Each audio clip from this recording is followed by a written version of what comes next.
خیبر پښتونخوا د نگران وزیر اعلی په صدارت کې د پښتونخوا انرژي ډیولپمنٹ آرګنایزیشن پیډو د پالیسی بورډ غونډه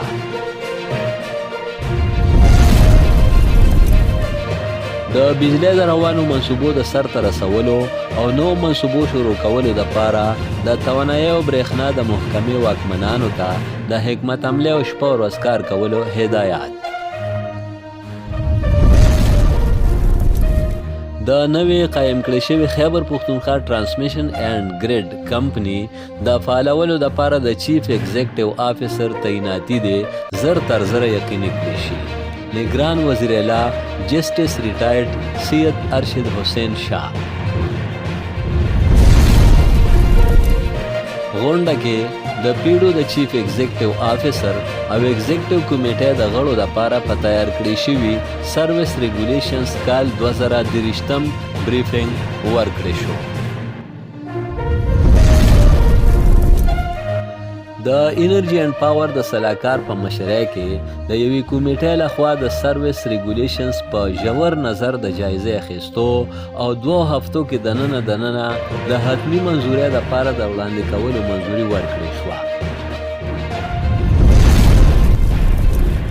په غونډه کې نگران صوبائی وزیر ډاکټر نجیب الله، نگران مشیر سید سرفراز علی شاه، ایڈیشنل چیف سیکرٹری سید امتیاز حسین شاه، سیکرٹری نثار احمد خان، چیف ایگزیکټیو انجینیر نعیم خان او د بورډ نورو غړو ګډون وکړ.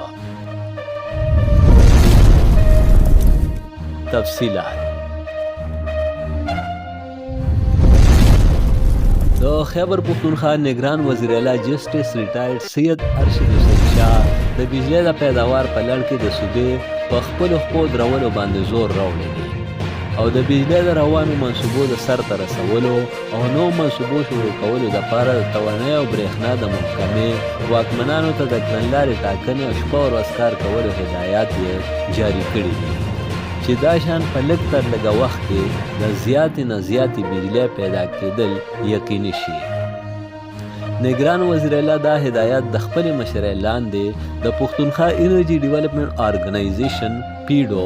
د پالیسی بورډ 14مې غونډې په موقع اړونده واکمنانو ته جاري کړي دي. په دې موقع وزیر اعلی اړونده واکمنانو ته د نوې قایم کړې شوې خیبر پښتونخوا ټرانسمیشن اینډ ګریډ کمپنی د فعالولو لپاره د زر تر زره د چیف ایگزیکټیو آفیسر د لګولو هدایت هم وکړ. وزیر اعلی په ډاګه کړه چې د توانایي او برېښنا په ټاکلې شوو منصوبو د هنګامي بنیادونو باندې کار وکړی شي او راتلونکو څو میاشتو کې د بجلی یا برېښنا پیداوار د زیاتولو په لړ کې د پرمختګ باوري کړی شي. د انفارمیشن ټیکنالوژي نگران صوبائی وزیر ډاکټر نجیب الله د توانایي او برېښنا لپاره د نگران وزیر اعلی سلاکار سید سرفراز علی شاه، د پلانینګ اینڈ ډیولپمنٹ ایډیشنل چیف سیکرٹری سید امتیاز حسین شاه، د انرژي اینڈ پاور سیکرٹری نثار احمد خان، د پیډو چیف ایگزیکټیو آفیسر انجینیر محمد نعیم خان او د بورډ نورو غړو په غونډه کې ګډون وکړ. غونډې د خپله وینا کې وزیر اعلی وویل چې خدای پاک خیبر پښتونخوا صوبې ته پریمانه قدرتي وسایل په خاص توګه د اوبو وسیلې ورکړي دي. د دغه وسیلو وسایلو نه د پوره ګټې پورته کولو او د بجلی پیداوار کې د صوبې په خپلو خپو درولو لپاره د یوې کړنلارې ټاکلو او دې لړ کې د شپه ورځ کار کولو ضرورت دی چې دا شان موږ نه صرف خپلو خلکو ته ارزانه او ماحول دوسته بجلي ورکړی شو بلکې په ارزانو نرخونو زیاته بجلي مقامي صنعتونو ته ورکړی شو او د دې ځای د خلکو دپاره د روزګار موقع پیدا کړی شو. وزیر اعلی ښاغلي سید ارشد حسین شاه په ډاګه کړه چې نگران صوبایي حکومت د ولسي ګټې وټې د روانو منصوبو بغیر د څه ځنډه د مکمل کولو عزم لري او په دې لړ کې به نیک نیتۍ او خلوص سره کار کولی شي. غونډه کې د پیډو د چیف ایگزیکټیو آفیسر او ایگزیکټیو کمیټې د غړو لپاره په تیار کړی شوي سروس ریګولیشنز کال 2023 بریفینګ ورکړی شو او دا پریکړه وکړې شوه چې د انرژي اینډ پاور د سلاکار په مشرۍ کې یوه کمیټي به د سروس ریګولیشنز په ژور نظر جایزه اخلي او 2 هفتو کې دننه به د حتمی منظورۍ دپاره وړاندې کولی شي. غونډه کې دا هدایت هم وکړی شو چې متعلقه واکمنان دې د پیډو دپاره فاینانشل رولز هم زر تر زره تیار کړي.